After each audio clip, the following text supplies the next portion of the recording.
Hello, everyone, and welcome to the second lecture on classical Chinese poetry by Professor Paula Varsano. Please. Okay, yes. So first of all, I want to reiterate my thanks to Mariana and to Madalena for inviting me to do this presentation as part of the Methods in Sinology lecture series. It's really very exciting for me. A little bit strange because as probably became clear to those of you who had a chance to watch the last presentation, I don't have a scientific methodology to share.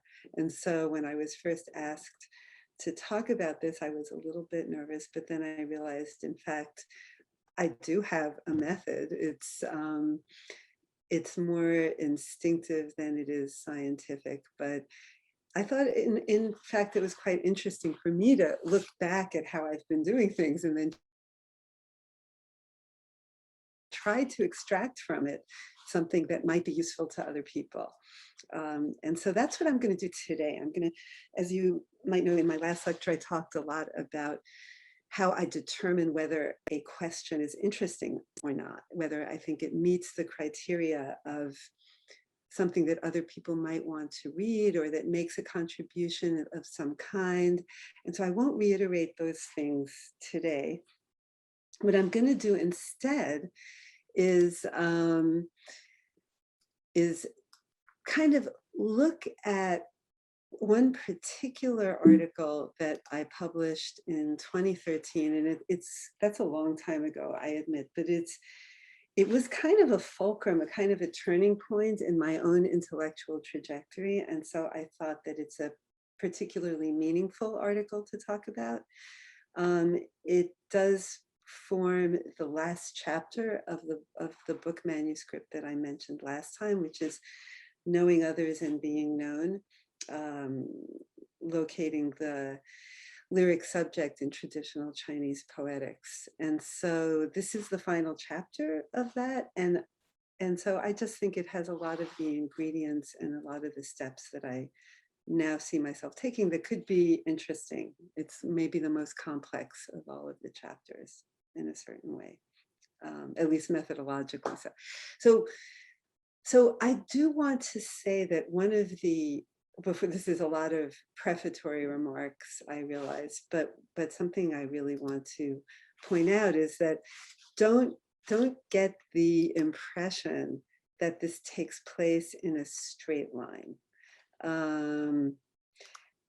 These kinds of, the way that I write an article is it can be very chaotic, it can be very messy, but there are certain steps that I take along the way. And so it's going to look a lot more linear than it actually is. And I really look forward to having a little time at the end to maybe elaborate on certain things. I do have the article in question ready to discuss in greater detail if that does end up interesting people and if we have the time. Okay, so hold on. So this is the title of the article. I know it was made available. I don't know if anybody had actually had time to read it. Disappearing Objects, Elusive Subjects, Writing Mirrors in Early and Medieval China. Now, this article brings together the maximum number, really, of resources and methods that I generally tend to use. That's one advantage, but also it encapsulates so many of my obsessions. And I think, as I mentioned last time, doing research is no fun unless you're actually obsessed with your subject, unless you feel drawn into it, unless you feel like it's answering some bigger question. And so what this paper does is it examines changes over time. Okay, so there is a teleological aspect to in fact, it is teleological. And I know that for some people, even that is suspect, and we can discuss about we can discuss the advantages and disadvantages of a teleological view on this kind of question.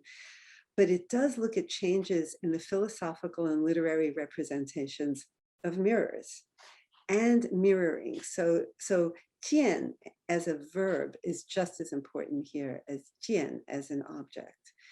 And this is across a foundational period of Chinese history, starting with pre-Qin and ending in the medieval, period in the Tang Dynasty, and ending with Dufu. I was really inspired by the peculiarity of this particular object, because unlike most other objects of perception, this one acts upon the viewing subject at least as much as it is acted upon by them. And it's the study of this literary mirror of reflection and reflexivity that provides a glimpse, I think, into the larger issues of the construction of subjectivity in pre-modern China. And subjectivity is my ongoing concern for many, many years now. So through examining, each stage of the literary mirror's gradual transformation, I see it move from metaphor to lyrical stimulus to xing, right? And ultimately to its total subsumption as an evocative predicate. So you can see concomitant shifts in the construction of the literary subject as it displays increasing but never absolute degrees of specificity, of distinctness, and of autonomy. Okay, so the first thing is, how do you come up with a topic like that? And as I said, these are my preoccupations, these are my my obsessions, even this question of the lyric subject, of lyric subjectivity. I'm very interested in Hegel's discussion of the lyric subject. I found that Jonathan Culler's book on the theory of the lyric was extremely exciting to me. And in this case, I just always feel that exploring the intimate relationship between objects of perception and the delineation and location of subjectivity always leads to interesting questions. During this period too, I continue to be really inspired by Merleau-Ponty, by Mieke Bal, Norman Bryson, Edward Casey. I would love to talk to you all about Edward Casey. I find that when I go out in the world, I'm always surprised how unknown he is. Well, certainly among sinologists, but even among colleagues in the humanities in general. Bill Brown's Thing Theory. And you'll notice, of course, those of you who recognize these names, that these are not new theories. These are not up to date. They're not really hot, if you will. But I find them deeply profound and thought-provoking nevertheless. And as I said last week, I think the last thing that anybody should really be worried about is whether or not you're speaking to the latest fashion. You do have to be aware of how your work intervenes in current conversations, but you don't necessarily have to follow or enter those conversations directly. So that is one thing. Now, when, the center of all of this, and I think Mariana will remember when she kindly invited me to come to the Vision and Visuality conference many years ago in Zurich, that I was interested in objects of perception. I was interested in Yongwu and how they function in relation to the viewer. And so, but there's lots of Wu in this world, tons of them. Even in Chinese poetry, I mean, there are, as you can see here, quite a few conventional things that Yongwu Shi and even Lü Shi and Yue Fu and any and of course Fu, any range of genres are going to mention, fans, mountains, moon, incense burners, cicadas, horses, bamboo, dancers, ruins. All of these objects also carry with them conventional, emotional, historical, sociological associations. None of them, of course, are purely perceived. And I think it's very important to recognize that, as interested as we are in looking at how a poet looks at an object or looks at a landscape, they're never just looking at anything.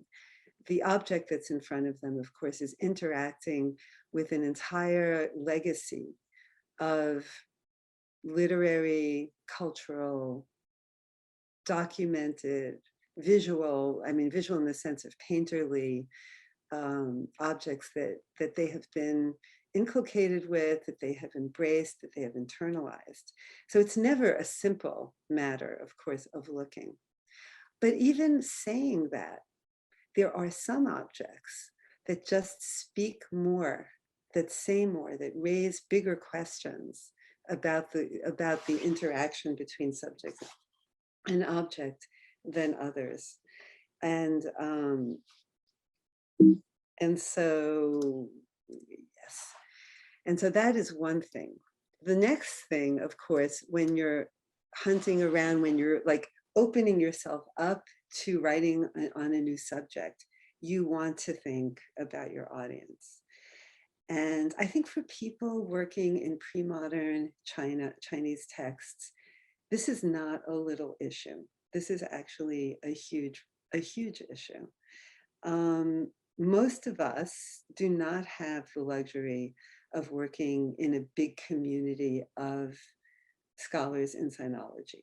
Now things are easier because of Zoom, because of the internet in general. We don't actually have to be running into people in the hallways where we work who are working in our field in order to feel connected. I think we feel connected in a lot of ways. So that's true. But even more, I think, even more interesting or even more challenging is that many of us, and maybe even all of us, really want to talk to other people about our texts. We love what we read. We love what we write. We think it's amazing. And there's a little bit of a proselytizing urge here. I want to teach people who don't know anything about Chinese literature to understand something of how to respond to a text when they come upon it. Why is it beautiful? Why is it interesting? Right now, for example, for the second time, I'm a fellow at the Townsend Center for the Humanities, which is all about bringing scholars in the humanities in different subdisciplines together to share their work. And this is always a tension for us because there's always that fear, and it's been articulated and worried about since the late 60s, I would say. We're always concerned about, well, if we bend too far in the direction of attracting people who are not in our field, who can't read Chinese, who don't know the resources, who are basically just outside of the field, then that means we need to make certain compromises. Then we can't explain China every time we open our mouths and try to share an idea with someone who's doing, I don't know, Victorian literature or modern cinema. I have people in my fellows group right now who are doing an incredible range of, Asian American film, French Renaissance history. I can't tell you the range of people, and I have to figure out how to talk to them and not just go through the motions, but actually say something meaningful. So when I wrote this article, that was my first time. I was a junior fellow at that time in the Townsend Center for the Humanities. And I was super, super fixated on audience. And I felt very deeply that the question of lyric subject was really a good one for reaching a larger audience. And it's not just about reaching, it's about getting people to care, getting people over their fear of China. I don't know Chinese, and therefore I can't do this. So I had a lot of good feedback in that time. And ultimately, this article was published in Representations, which actually is an interdisciplinary journal that began here at Berkeley back in the 70s. And it was run for a very long time by people like Marty J. and Catherine Gallagher, people who were new historicists. And so to this day, the editorial board is a group that consider themselves at the forefront of theory and also very interested in, of course, reaching across boundaries. So this was my audience when I was writing. This is who I was hoping I would get to talk to. So that's one thing.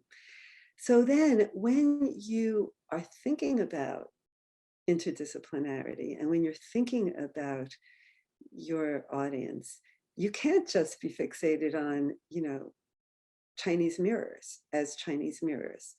And or even how Chinese mirrors are marshaled in a text, how they show up in a poem. That is, of course, what I'm interested in. But then you realize that that doesn't exist in a vacuum, of course. And one of the next questions that you ask yourself is, who else finds mirrors interesting, right? And you find that it's really a large audience, potentially. Archaeologists, art historians, cultural historians, historians of science and technology, intellectual historians. And in that group, by the way, I also include, some people may not like this, but I'm including for today, the sake of this conversation, specialists in Buddhism, specialists in Taoism, right? And of course, Neo-Confucian thought and so forth. And I became very intimately connected with museum curators. I was able to go to the San Francisco Asian Art Museum, which has a wonderful collection of mirrors, and had this amazing conversation with the curators. They were like, why, when you show mirrors, you only show the decorative side? That seems like a no-brainer to them, but obviously it's also a manifestation of their concern as opposed to my concern.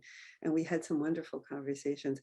So this moment where you realize that to make this interesting, or even also to deepen your own understanding, you need to be thinking about these other people, and you need to know where they're coming from, at least when they start to look at the question of, in my case, the mirrors.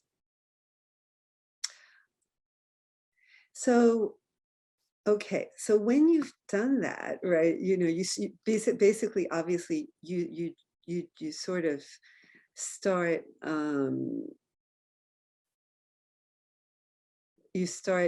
reading around, right, and you are. Oh, and actually, I should. I just noticed my connection's unstable. Are you having any trouble seeing or hearing me, Mariana? Not so far. Not so far. Okay, good. So the other thing that I would say is that, I'll be happy to talk about some of the authors in those fields whose work I particularly found interesting, but I can just throw out a couple of names. Right now, Michael Nyland, who wrote a lot about optics. She's an early Chinese historian. Eugene Wang, who he wrote about mirrors actually from an art historical perspective.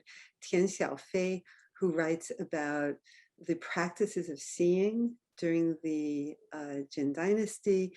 K.E. Brashear, who actually wrote about mirrors as objects. Christopher Schipper, who integrated them in his discussions of the Taoist body. I mean, it's amazing the amount of stuff that you come up with. So you just have to kind of read around a lot.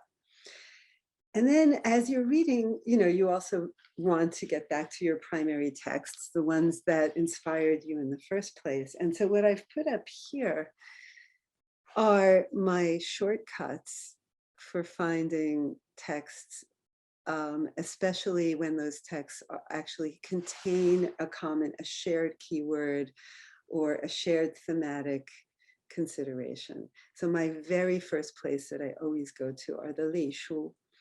I find the Yiwen Liji to be the first place to go. It has the richest array of texts.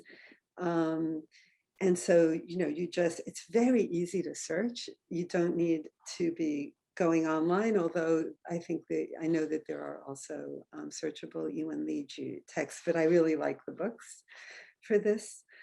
And one of the things that I noticed when I was looking in the Yiwen Liji is I became aware of where mirrors actually fit in the larger organization of the world.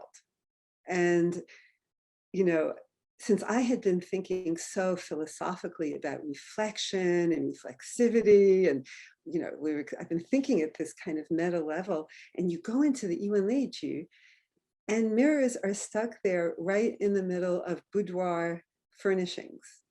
It's like the stuff you put that you find in the women's quarters, right next to the incense burners and the coverlets. And, I would have thought maybe it would have been with paintings, but it wasn't. And that to me was of tremendous interest. So those are discoveries that you make. It's really good to be aware of the organizational principles underlying the encyclopedias that you're using, and to take that into consideration when you're out there imagining what you think mirrors mean. This is also a very good clue about what mirrors mean to people who are making encyclopedias, where it fits into the world. And then, of course, there's the Beitang Shu Chao and the Chu Xue Ji. Both of those are much more limited, but sometimes, but they don't always overlap with the Yiwen Liji. So as I recall, I was able to find some interesting connections. And so they point you, of course, if any of you have used these texts, again, I don't know the level of experience of this audience, but if any of you have used these texts, you know that they generally give you a quote. They might give you the author. They might give you the title. So it still takes a little bit of detective work to go back and hunt down the text from which the quotes are drawn. And then once you find those, you have to go in and find the actual place and read widely around them to figure out where those entries fit into that particular discourse. So it can become a little bit of a rabbit hole. And I want to say that rabbit holes abound in every step of this. And it is sometimes challenging to turn, to step back and tell yourself that you're going to, that you're going to read everything and you're going to understand everything. It's at a certain point, you need to know when to stop. And that's a little bit instinct, practice. Deadlines help, having a deadline when you absolutely have to get the thing in, that will stop you from reading everything. And you can always tell yourself, I can keep reading after this thing is published, So that's I think an important attitude to have. And then, of course, there are these online search engines, and you can do a lot of great keyword searches. There's Chant, there's the, 中国基本古籍库, which is actually amazing. We have access to this at Berkeley. I'm not sure what the resources are in other places, but it makes life much, much easier. Something that I used before the age of the internet, I actually, would spend hours pouring through the Guji Tushu Jichang, partly because I was fascinated by the illustrations and the connection between the illustrations and the entries. but there too, it's a huge, exciting rabbit hole of stuff. And it's important to note that that particular collectania is, the texts themselves are not all that accurate, and you find that often with these these big compendia, is that you should never, of course, rely on those entries for the exact wording of your text, but it's really your responsibility to go and find the most reliable edition of whatever it is that you're looking at, and compare editions to make sure you know that you're that you've chosen wisely. You know, that's the process of choosing editions is something that, you know, can take a lot of time. It's good to have a librarian to help with that, and I have to tell you that I find that a lot of my junior colleagues in particular do not make adequate use of the expertise of our Chinese librarians. And I think I would like to sort of do a little shout out here and urge all of you at every stage of your research to go talk to the librarian. You'd be amazed at the kinds of things that they can give you access to, or the knowledge, the bibliographic knowledge that they have that you may not have. Scripta Sinica is also, that's mostly historical texts. They're not as good in the literary, in terms of their inclusion of literary texts. However, it's also very, very exciting. And if you do a keyword search, it takes you to the line in the text, and then you can actually expand outward and even have access to commentaried editions through that website, which I find very, very useful. And finally, I put it last, but it isn't necessarily, to my mind, the very last thing, and that is the So Yin. It's incredibly fun, and I think maybe at the end of the talk, if people are interested, we can look at that together if you're not familiar with it. But as you can see here, I've given you the URL, so you can go to it. And it's, what it does is you can put in a phrase, you can put in the name of an author, of a poet, of an author. It's really poetry, you know, exclusively. You put in anything you want into the search bar, and you can control the range of the search in terms of dynasty, in terms of whether you want the search term to be searched for exactly, or you want a fuzzy search. And then you'll get a whole bunch of poems, and then it'll give you maps where the poem was written. You can see a historical map. You can look up the allusions. You can investigate the tonal prosody, or I mean, it's just an incredible resource, and it's free, and it's out there. And you know, I wouldn't ever use it as a sole source of information, but it's incredible how some things pop up in there that don't pop up anywhere else. And then also some things that you think should be there aren't there. So this is part of being a detective. But it links you also to the 汉语大词典.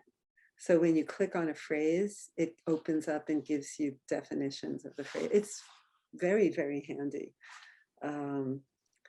And, you know, it's funny because Mariana and I were talking at the beginning about varying relationships between scholars and technology, and how there is definitely a cohort of people, and I have one foot in that camp, so I'm, you know, just going to be honest about this, who feels a little bit like relying on this stuff is cheating. Like, why don't I know all these texts by heart, just like the Qing Dynasty scholars knew the Siku Qianshu, you know, or, you know, why do I need to rely on these things?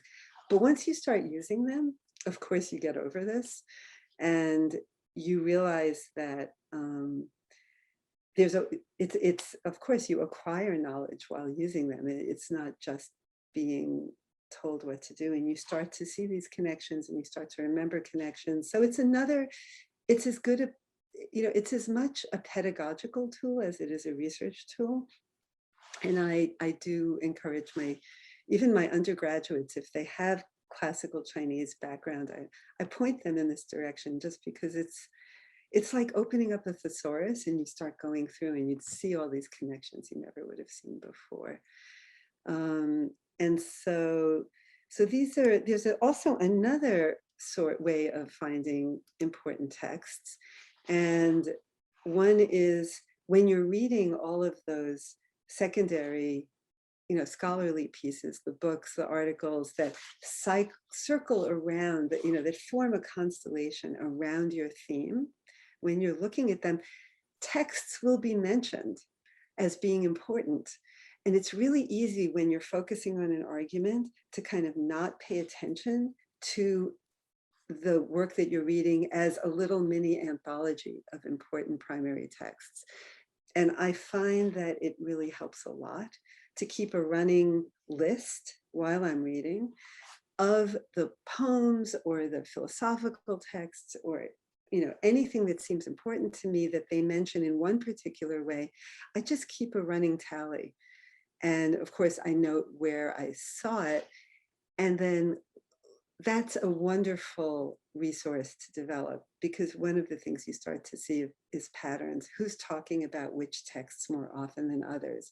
And that's very important as you try to gain some kind of a footing in the topography of the way your, the larger field is dealing with these issues. So, and also sometimes a text will come up that you didn't find anywhere else, and it ends up being your key text. You never know. So being really aware of the different functionalities of everything you're doing, and making them work for you in ways that are not necessarily the intended ways, I think can be a really good way to go. Genre-based anthologies, there's tons of these. So, when I was doing mirrors, I went to all kinds of anthologies of Fu, across the dynasties, not just Yongwu Fu, but just Fu, because Fu are all about examining the world. They're all about, translating the world into language. And since that is really one of the questions that I feel I'm answering through the examination of mirrors, I was very eclectic in this way. Jueju are fantastic for this kind of thing, because you get a sense of how a particular object is inserted in a poem where there's such limited room. What is the function of a mirror in a Tang Dynasty Jueju? That gives you it's a nice kind of limit case to juxtapose with the very expansive genre of the elegy of the Fu. And then, another thing is that I love to look in the Pei Wen Yun Fu. I know that people don't look at it as much. If you're not familiar with it, it's a poetry dictionary. It's a rhyming dictionary that was used by poets who wanted to find words that fit their rhyme pattern. And it's organized usually by the rhyme words or rhyme compounds. It's always it's always binomes. And it's amazing, because as you're reading these poems, you start to discover associated words. So you're not only looking at mirror, you're looking at verbs like jaw, for example, or you're looking at depictions of light, or you're looking at, sometimes like gray hair comes up a lot in mirror poetry, because especially, Hanyu, Baijuyi, they have poems where they look in the mirror, they discover they have gray hair. And so you start to see related words, and it's super interesting to jump into the Pei Wen Yun Fu armed with these vocabulary words and just start looking them up. And you'll start to see related texts that could shed light on your questions. again, these are huge time commitments to really do them well. But you can also do it a little superficially. You don't have to dedicate yourself to like looking up every related term in the Peiwanyu. You can decide, I'm going to spend 3 hours. And what I can find in 3 hours that will be of interest to me, that's where I'll stop. And then, of course, you can change your mind later. But it's good to know, again, it's that fear of the rabbit hole that I think that's not a little thing. And a lot of people don't get their articles done because of all the sidetracking that can happen. So once you have these tons of texts that you find interesting, you know, you haven't, I'm suggesting that at this point that you decide you will not have read them all thoroughly. You've just sort of gone on instinct, like these are the works that I think could be useful. And you try to be as eclectic as possible, you know, and you have your collection. You start reading through them again. You've stopped collecting now, right? You've gotten a hold of yourself. You said, okay, I'm going to stop with what I've got and see what happens. And then you just start reading. And again, this is a deeper reading than you did before, but it isn't going to be yet your really intense reading. And as you're reading through them, you can start to, this is what I do, is I set up categories. Like, where do I think this text, you know, in what way is it potentially valuable for my argument? Okay, is it contextual? Does it help with the understanding of the conventions that are associated with this, with my subject? Is it, you know, formally interesting? Is it, you know, whatever it is, you don't pre-categorize. You read it and you say, oh, this is interesting for this reason. This is interesting for that reason. And little by little, categories will pop up and you will have your categories. And those categories, and this is super important, will not be imposed by you onto the text. It's really essential that they are formed they're formed on the basis of what the texts are saying. I think this is a pitfall I see a lot, where someone comes at these texts with idée fixe. And I definitely am a person who has idée fixe. So I know what I'm talking about. And you say, well, what is this going to tell me about reflexivity? Oh, it doesn't say anything about reflexivity. It's not interesting. Or I think it must say this. I'm going to make it say it. You know, you have to be very sensitive to to your own thought processes, how you're making decisions, and try to be as objective about each thing you read as possible, and let them speak to you, let them fit in your argument rather than you push your argument onto them. And then little by little, some more poems or some more text will fall by the wayside, and you say, you know what, this is really not relevant for this. It's cool, I'll put it, maybe it'll be good for a future project, but not for this. And then you start translating. And I really do have a method, and it's fairly simple. And you know, I don't know, maybe others of you already do this, but I take a poem I like, and I copy it out by hand really slowly. I don't copy it quickly. I copy it really slowly on nice paper. This is very old-fashioned, with a nice writing implement, something that I like to hold. And I leave lots of space between each line. And as I'm and this will be in pen, right? But I also have pencils nearby. And as I'm copying, I might think something's important in that poem. And I will note that down on the same sheet of paper. I'll circle it. I'll write a word about why I think it's important. And I will just go on through the poem. And when I've copied the whole thing, then I don't get up. I don't leave, because it has to kind of still be sitting in my head. And I do a very rough translation. And in the course of doing that translation, I also make notes of like what I don't get.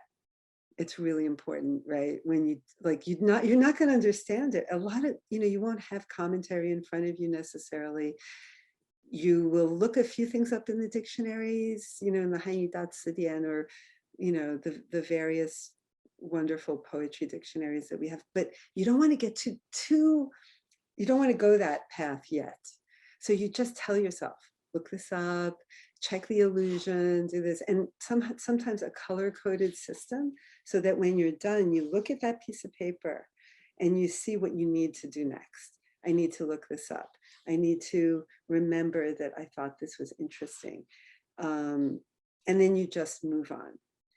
And then in the course of doing that, this is like your second pass at these texts, you're going to notice more patterns.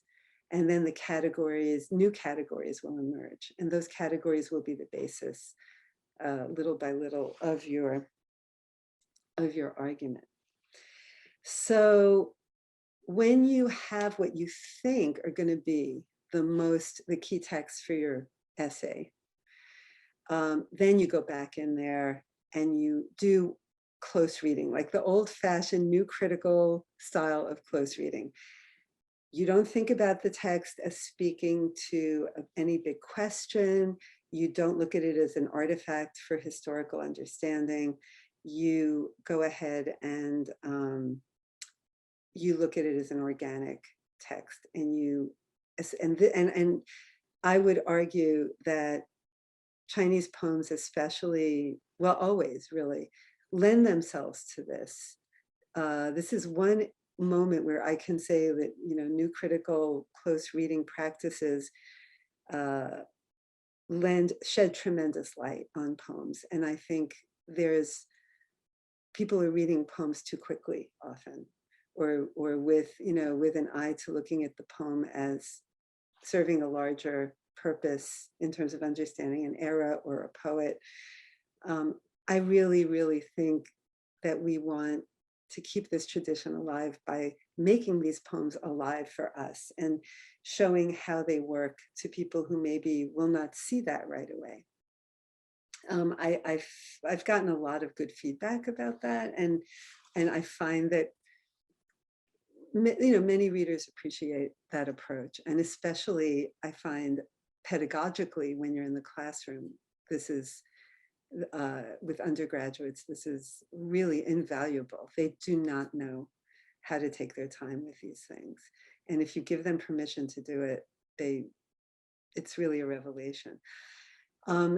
At this juncture too, it's incredibly important to seek out the best editions of these poems, preferably with as much rich commentary as possible. The commentary is going to serve as a kind of guardrail. It doesn't mean you need to limit yourself to what they speak about, but they do give you a kind of, they build your intuition about when you know you're completely off base, like when you know that what you're saying about a poem is just not particularly relevant. When I was writing my dissertation, I had the honor of spending a year working with Wang Yunxi at Fudan Daxie. And I was very naive, and I thought he would be interested in my close readings of these texts. And so every week I would meet with him. I was reading Li Bai, and I would sit there, and in Chinese, I would like do my close reading of some poem, and he would sit there listening to me, and then he'd kind of look up and he'd say, 我想不是这个样子. And I would just melt into a puddle. I was like, oh, I'm a total failure, and then I realized that that actually I should be listening. It was, the pedagogical method in China in the early 80s anyway was not the same as sitting in a graduate seminar in Princeton. And so I was chastened, but very interestingly, what gradually happened is he started asking me, well, what is that you were doing? How did that work? And then we started little by little talking about like I started explaining to him what it meant to do close reading for us and why I thought it was helpful. He was completely captivated. And then he was able to say, well, actually, I see why you say that, but in this case, we wouldn't normally have read it that way. So this is, I don't have Wang Yunxi anymore. He passed away a few years ago, but I think you get the idea of what I'm saying is that you can't just like run with your instincts. It is really very important to remember that these poems come out of a tradition. And so there's a dance that you have to be engaged in between what the poem means for you and what it might have meant, then. And they can build on each other. They can be connected in very organic ways. You don't have to totally bend to tradition. And anyway, and as you're doing all this, you keep notes, as I was saying before, very similar to what I was saying before. So when you finally get engaged in like the translations of your text, and I do think that's the thing you need to do before you start writing your essay, is, really your translations are never final until they're published. Right. So when I say final translations, I mean final before you actually write the essay and 9 million people read it and tell you, you got to fix this, you want to change that, this doesn't work well. But when you are doing your textual explications and when you're doing the translations, you do want to do those things, even at this stage, with an eye to what your ultimate goal is. It's now when you can stop being eclectic and trying to be including everything. Now you're beginning to shape your argument by building your bricks in a particular shape so that ultimately they will all fit together. There are many ways of translating any poem, but you're going to want your translation to be illustrative of the thing you want your reader to understand. So you're, within, of course, the realm of what the poem is saying. So that I think is really important. The second thing is, even though most of the time you're going to be writing for other sinologists, you should assume nobody can read Chinese. That's really important when you're doing this. The poem should read well independently, and the explications should key into both the Chinese and the English when you're writing that up. And finally, also in the spirit of the feeling that you're building an edifice and that everything ultimately has to fit together, by now you should have a rough sense of which items you'll be presenting first, second, third, fourth, even if you don't yet have a clear outline. But by now you know where your argument is going. And then finally, this is, of course, the big question is, now that you have all the pieces together, do you do a blueprint? Do you write an outline? What kind of outline is the most useful if you decide to do one? And here I'm just going to give you again, this is what I do, is I write an outline that's where the big headings are questions. And I learned this, I'm embarrassed to say, in high school. So my high school English teacher, when she was teaching us how to write a research paper, she said, when you do research, you're always asking a question. And I talked about this a little bit last week, is that you need to be able to answer, why is this important? And then the sequence of the outline will be, the big question. And then the subsequent questions are what you need to answer in order to answer that big question, and so on and so forth. And then this, I take full advantage of things like Google Doc. I put that in there, and then I start writing my essay in the outline and erasing the headings as I go. So, and what, of course, inevitably happens is the outline will change.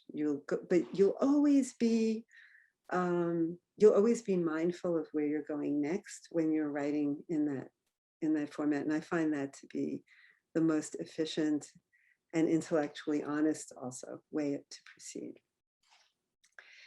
So that's I hope that was somewhat interesting to everybody. And I've stopped sharing the screen, and I'm happy to go into any aspect of what I've just shared, or answer any other questions about method or about the article if you had a chance to read it. Thank you for listening. Yes, thank you yet again for the wonderful lecture. Some of these things seem to be very basic, but then yet again, somehow everyone fails to talk about these things.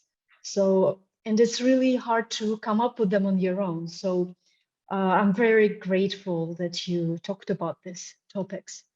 Uh, just a short reminder for everyone that you can either raise your hand with reactions or write your question in the chat. And if you do not wish to appear on the recording, you can just write that you want us to read this question. Okay, and while we're waiting for questions, I have my own as usual. So you were talking about this very important point of trying not to introduce your own biases and trying not to search for things that you want to find. But then related to this, I have a question about using 配文韵符. Because if one, for example, studies Tang Dynasty poetry, do you think one is allowed to use a much later compilation, in the sense that this compilation might have introduced biases of the people who compiled it centuries later, and it might introduce the texts that the compilers liked and not the people during the Tang Dynasty, for example, liked, and introduce connections that might not have been perceived as connections during the time when this poetry was written. So what do you think about that? Oh, that's a wonderful question. That is, of course, we confront that in all aspects of our study of Tang poetry. Unless we're actually looking at excavated texts, we are always dealing with the selections and the choices that have been made by prior literati, scholars, editors. It is absolutely baked into the field, and there are scholars who have written extensively about the impact of this phenomenon. Forget about Pei Wen Yufu. I mean, you could just go back to the Qian Tang Shi, right? You can go back to the Wen Yuan Yinghua, which was contemporaneous. Stephen Owen became at one point totally obsessed with this issue about how the Tang Shi and the golden age of Chinese poetry that we all know and love is not the Tang, it's not the scene that was happening at the time. And the poets, the ideas that the poets had, or the people they wanted to communicate with through a poem, and their obsessions, their preoccupations, if they didn't appeal to Song Dynasty editors, then we just don't know about them. It can be as extreme as that. And so once you've kind of put that out there, I feel like two things. One is, okay, so now what do we do? Do we, I'm not always sure exactly what to do with that information. I think we have to acknowledge it. I think we have to recognize that we are not Tang Dynasty people. We're working with, I myself work a lot with the Zhonghua Shuji edition of things, and we all know how selective those are, that it's a kind of give and take, if you will, over centuries of who thought what was good, who got rid of what, on what basis particular poems are actually attributed to a particular poet. Even those standards are, who knows, So there is a huge amount of uncertainty. behind how these texts came down to us, and also the integrity of those texts. What I tell myself is that because of the types of questions I ask, I am not necessarily following or adapting or adopting those principles of selection anyway. It is like a double screen, if you will. You know, the stuff is coming out through those anthologies, and then I apply my own screen, and then they come. So I have no, I never make assertions about what I think the poets were actually trying to do at that time, nor do I try to make assertions about the centrality of the texts at the time that they were written. There is research on those questions, but I feel like for me, I haven't figured out a good way to make that useful for my own line of inquiry. And I don't mean that as to say that it's not important. In fact, I'd be interested to hear if anyone has suggestions about that. I wonder. Well, thank you for the answer. I believe we have one more question. Okay. Yeah, I think you just answered that my question. However, so it was more just hearing your thoughts about what it means to work with much earlier material, as you just mentioned. I work with ancient manuscripts, and one of the manuscripts that I studied is that of the partial Book of Odes that has just been published a couple of years ago, and I've been working on that and so on. And I would be curious to hear then, what does one do when I understood your method to be do your research with the primary sources, with the commentaries, but then also put in sort of what you understand of the poem. Don't be scared of kind of saying, well, maybe the commentator got it wrong. And I'm really glad to if that is correct, that was the case, because it happens a lot when you work with manuscripts. You realize that commentators were just people like us who were interpreting things and imposing their own reading. But then once you do that, I also found myself in reading many of these poems from the Book of Odes. You say, okay, I'm not going to rely on the commentarial tradition, and you have these poems that don't quite make sense. Like, you really struggle to understand what they are about, and so one almost wants to fall back and say, no, I'm going to trust the tradition, because I don't know otherwise who the king is in this poem, who the Junzi is, and so on and so forth. And so I would just be curious to know what the method or the approach there could be, other than sort of either giving up, or the way I do is that so far I've been saying, well, I'm interested in the language, in the paleography, so I'm not looking at the content itself or the interpretation. Yes. Yeah, so it was a bit long-winded. Yeah. No, I think that's really great. So yes, so it is a kind of a give and take. We rely on, I even rely on the Song Dynasty texts, which are so much closer and usually much more accessible than the Shujing.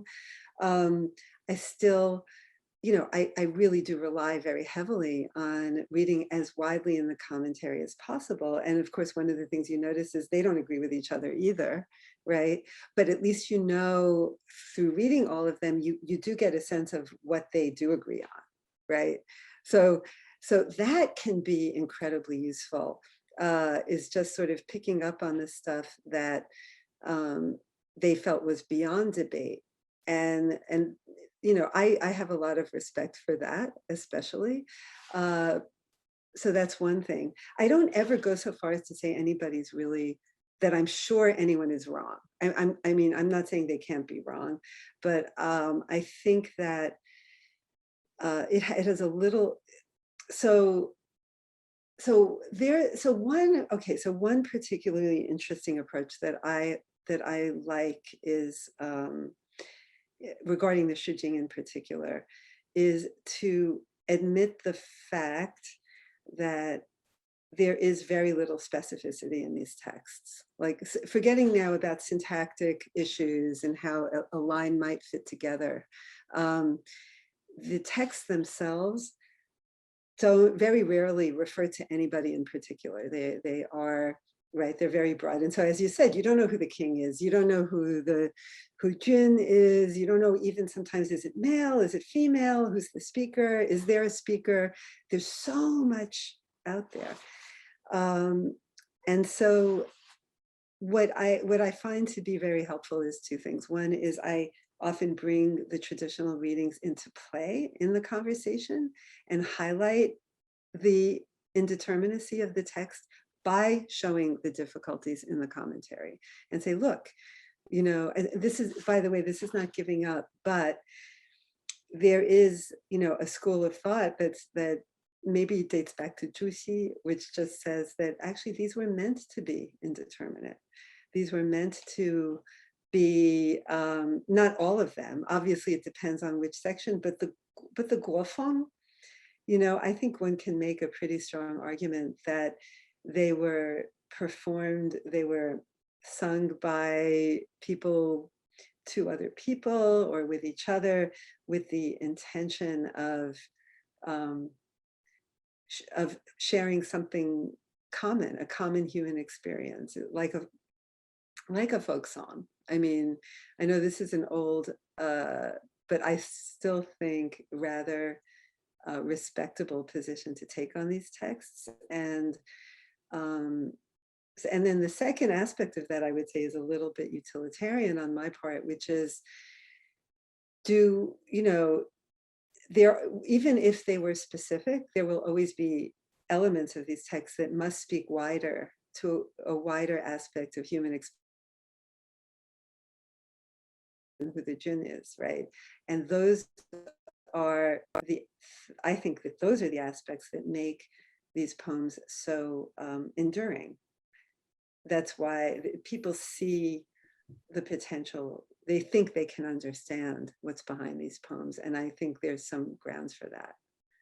That the indeterminacy is what gives you room to appropriate the song. So like Tian Xiaofei wrote this really great article on the Gushu Shijiu Shou, which are, as we all know, inspired in large part by Han Dynasty understandings of certain aspects of Shijing poetics. And she makes a very big argument for why the very indeterminacy of the Gushu Shijiu Shou became the basis for lyric poetry itself as an expression of interiority. That's a long-winded answer. No, but it kind of touches on some things I thought myself too. So, but I was curious to hear your side. Yeah, thank you. Thank you. There is an interest in comments for you to show how to use So Yin. And specifically, the request is specifically to check for Xiangfu Ren. Okay. I don't know, maybe you could choose this one or something else and show shortly. Sure, I can do that. Let me first log onto it, and then I'll share my screen. Okay, and then I'll try to ignore the advertisements that come up. That is the downside of. So let me see. Where can I? Whoops!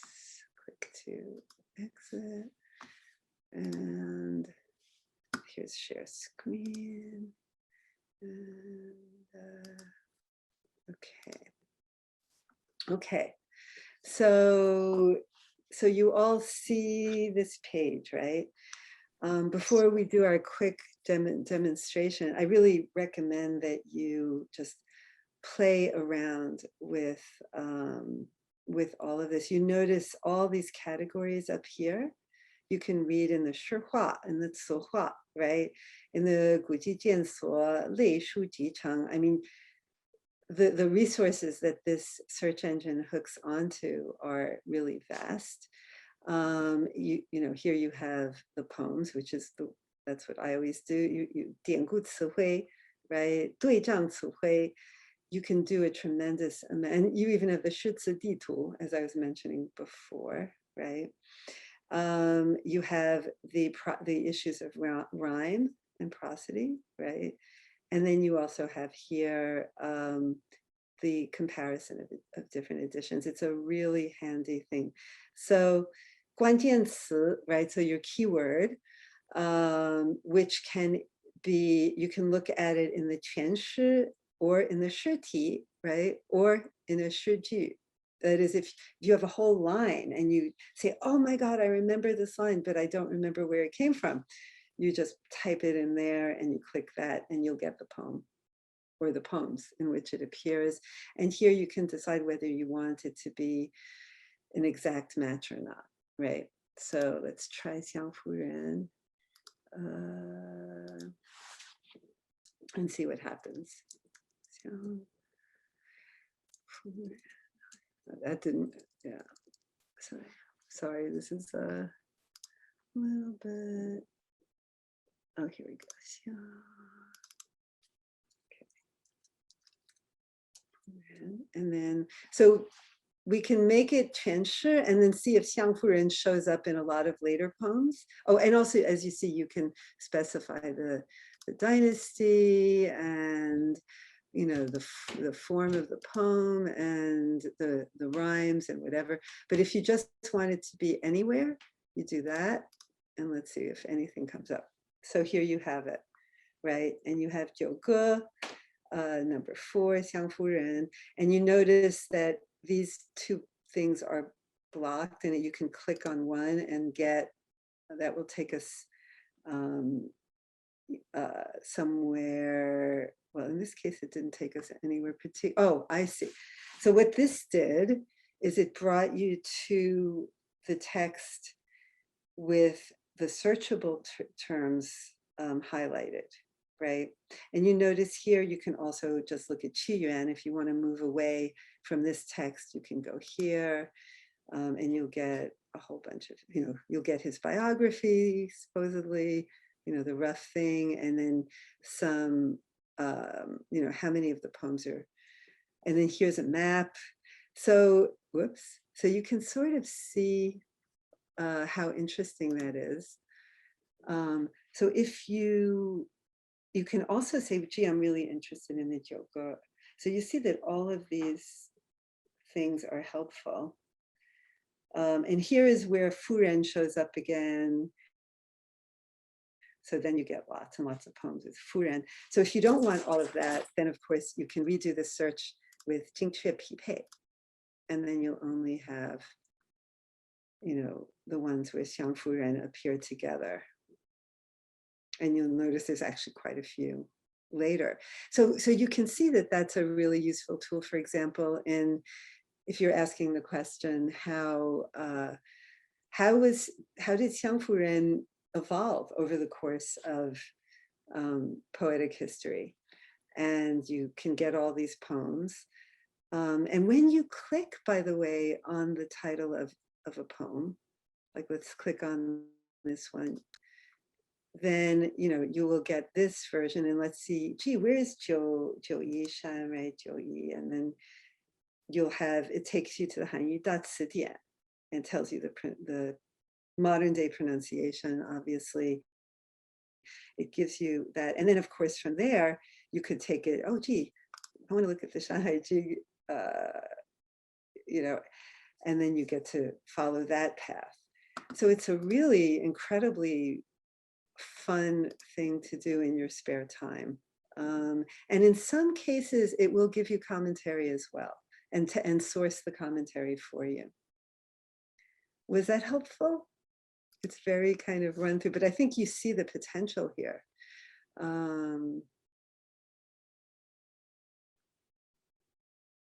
Yeah, I really love this thing. I like it when I'm bored. If I have 5 spare minutes, I'm like, gee, what happens if I type this in? And you get all kinds of wonderful, yes. Okay, another question. Here, let me yes, stop share. thank you for the introduction. There is another question. Let me read it out. My question is, do you have your argument in mind, then you read materials, or do you read first and categorize, then you have your arguments? For example, in this article, you talked about 3 shifts: Polish and shine, mirrors and metaphor in early China, decluding reflection, lyrical mirrors of the early medieval period, and mirror as predicate, the Tang Dynasty. You have these three topics first, then find related readings, or do you go through readings first and categorize them later? Thank you so much for that question. And I remember you from last week. Thank you for coming back. So this is like, that is really the heart of the issue, is I do not have a clear argument when I start reading. I find that like having a clear argument when you start reading can be really, it really makes you very myopic and biased in your ability to look at the text. Of course, what I have is a question. I always have a question. And, in this case, my question was, gee, there are all these objects that poets write about, and they write about them in different ways, in ways that reflect, that are built to reflect out into the world who I am, my qing, my zhi, however you want to put it. But mirrors seem like potentially different for all the reasons that I lay out in the article. I had an instinct. So I decided, just with that very broad question, is it true? Are they different? Do they do something different? And then I started following that process that I just described. And in the course of doing that, I did notice that these, what seems to be a kind of trajectory. However, I hope it's clear in the article that I'm not setting up like an absolute definitive cycle of not cycle, but a linear, idea that, a poem or a text written during the classical period had to be metaphorical, and a poem, that was, written in Han Dynasty, 6 dynasties, had to be metaphor, had to be a particular way. But I will admit that deep in the back of my mind, I always had the Du Fu poem, Yeah, as something I wanted to include in this argument somehow, because of his use of the term shuangzhao. And I felt that shuangzhao is the absolute heart of that poem. And the idea of zhao and mirroring and the moon and all the different images of reflection and being able to see and not being able to see. And then, of course, in the final line, when he projects into some unnameable future where the two faces are zhao to gaze, zhao to shine light upon, and also the moon shining on them and drying their tears. I had this instinct that this poem should really be the culmination, because no poem, I think, that I've read anyway, does as much with that notion of reflection as that poem, and which is so rightly famous.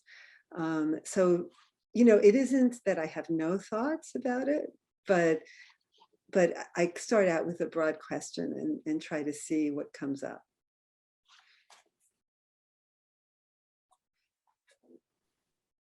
Many thanks for this. I think we can take one more question, since we have to finish at 12:30 sharp.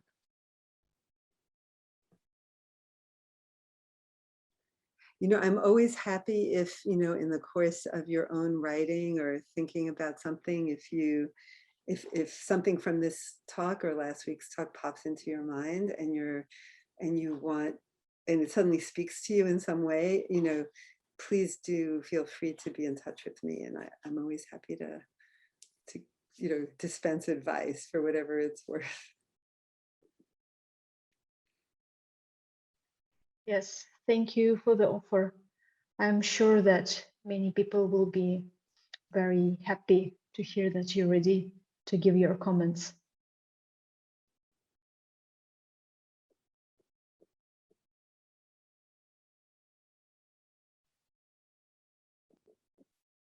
Okay, it seems that everyone is shy or ran out of questions.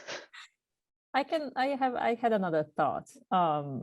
but now I don't remember exactly what was said like in verbatim a few minutes ago, but I was wondering if some of,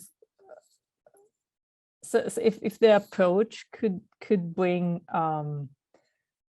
to some extent to being ahistorical, when you, is the risk of running into that, and what are good ways to sort of check one's work and oneself for saying, no, wait a second, like I'm maybe abstracting a bit too much, and suddenly, yeah, the poem was wonderful because I made it read or say whatever, not whatever, but kind of more what I wanted. Is it something that happened to you, for example? Yeah, what could be good ways to make sure one's is in check with that, even before sending it out to reviewers, for example? Oh yes, I do try very hard, you know, not to go too far in relying on my vivid imagination, you know, to decide that a poem means a particular way.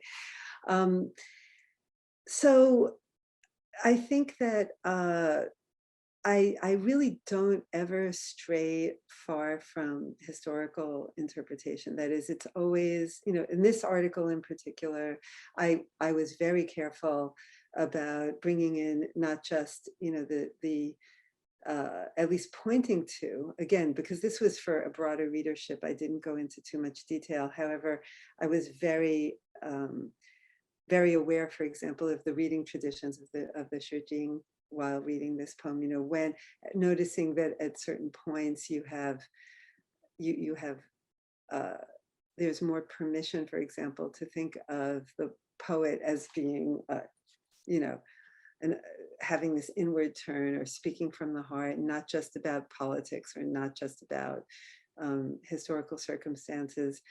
I am very, very careful about and very respectful of commentary. Again, I think reading commentary is perhaps when it's available, is by far the most important guardrail that I use, and sticking to really the understanding, and I didn't mention this, and I think it's very important, is how do specific genres work? That is and by genre, I mean two things. One is the form, you know, there's the T, and the other is the thematic subgenre. There are very important conventions that are associated with particular types of poems. And I always read the poems within the tradition of both of those things. So I use my knowledge of Fu or Lü Shi or Jieju and Yue Fu as a way of examining what one can expect from a particular poem and what one cannot expect from a particular poem. And then also bringing in what we all, you know, what we can search and know about how particular, it's basically a philological approach of how particular terms, how particular images were used during that period, and why, and what the constellation of associations were. So I don't just kind of go off, you know, mirrors, you know, the moon was associated with mirroring from the very beginning, for example. I don't ever just project some idea of what I think a mirror should be, and therefore how it works. But at the same time, I do allow myself an interpretive view of those phenomena, if that makes sense. And I try to be super clear that that is what I'm doing, that I'm not projecting into the past something that I don't think was perceptible to readers at that time. But I have long felt very strongly that it is really delusional to think that you can become a Tang Dynasty reader. And I don't think it's helpful to do that. I consider my job in large part to be transmission and proselytizing. And yes, these poems actually mean something that speak beyond their immediate context, and readers will bring to them what they bring to them, and they always have done that.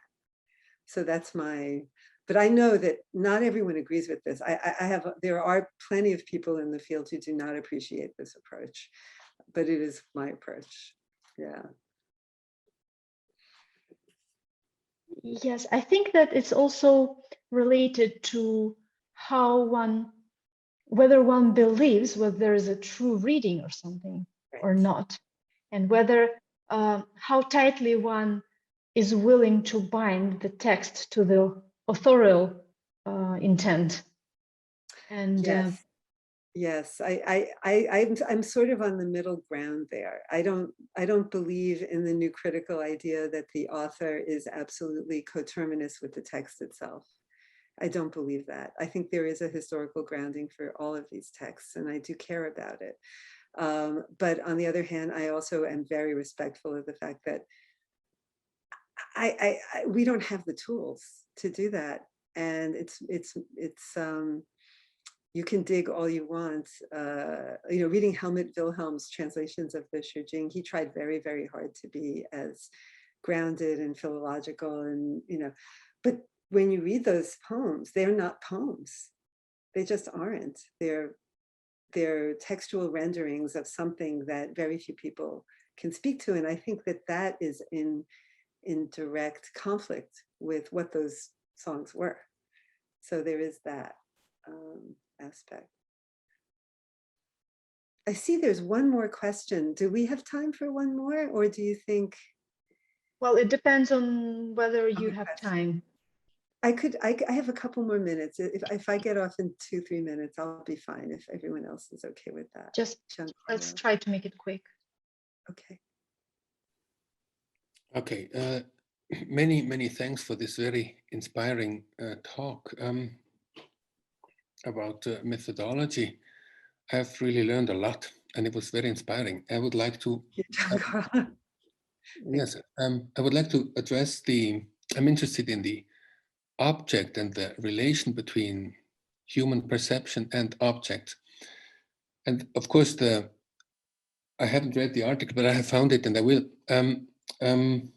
The object that you have chosen, jian, a mirror, is of course a very fascinating one, because also in Chinese, it has a concrete meaning and a huge variety of derived verbal meanings still in use today, like jianshang, and which is fascinating. I mean, Yes, all in connection with mirroring in some ways. that's right. So I find it very interesting to think about the objects, and especially in texts, in poems, and the meaning that they have for people in everyday life, and that they yes, Yeah. they take on, they may take on. Yes, yes. Well, that is, of course, the big question, right? And so I would love to hear from you after you've read the article, because I really do talk about that. And I can say one brief thing in regards to this, because it's too much to try to encompass all of that now. But this can also respond again to Madalena, as well as to you, is that I also work very closly in a case like this with the etymology of the language, and especially when it's being used in so many ways at so many different levels at one time, and when it over the course of the textual tradition has taken on so many connotations. Not every instantiation of that term is going to carry all of the potential that it has. And so the ways in which a given text delimits its use, I think in this case, speaks directly to the question of how the mirror is being brought into play with the subject that is talking about it. So that's still a kind of very general, but that is, so the whole paper is kind of takes us through these stages of different types of relationships with the object, the mirror, as both a verb and an object, and that it follows a kind of trajectory that maps onto the development of lyric subjectivity in the poetic tradition on a larger ground. So is that helpful, Giancarlo? It's kind of This. yeah, it's because it can't do everything at once, right? So the question of, as the poems, as you go later and later in the tradition, the more weight is potentially carried by that word.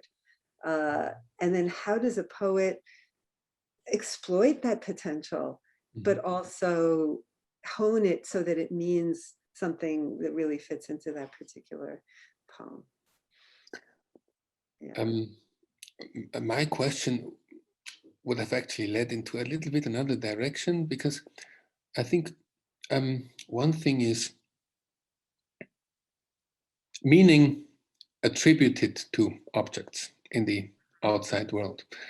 Another thing is in some way, I would call it the pragmatics of the performativity of objects, because I have a couple of years ago, I have attended a workshop on the fetish, right? Where On the what? on the fetish. Oh, the fetish. Oh, Where objects Oh, act, yes, that's act very, upon, very interesting. Yeah, upon the that's world, right? They are made animate things by yes, people. yes. And I would just yes, like to, but that of course leads into another direction.